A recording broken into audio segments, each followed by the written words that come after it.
আচ্ছা, তো এই দিন অভিষেক তো আমাকে ছাড়তে এসেছিল, নাহলে আমি গাড়িটা সত্যি মিস করতাম। আগে বহুবার করেছি। তো যাই হোক, তারপর তো আমি চলে এলাম অফিসে, ওরও যদি অফিস ছিল।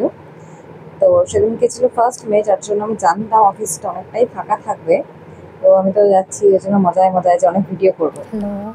তো আজকে আমি অফিসে এসেছি 1 মে। তোমরা জাস্ট দেখো, অবস্থাটা পুরো ফাঁকা, একটা মানুষ নেই। এই দেখো,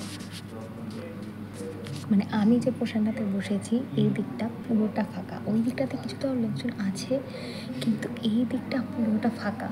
এখন আমি জাস্ট বিকেলবেলা এসেছি, বিকেলের শিফট, মানে রাতেরই শিফট। আচ্ছা, তো ফাঁকা ছিল বলে কিছু যেগুলো তোলার মতো আনকনফিডেন্সিয়াল সেগুলো আমি ভিডিও করেছি, ভিডিওতে রেখেছি।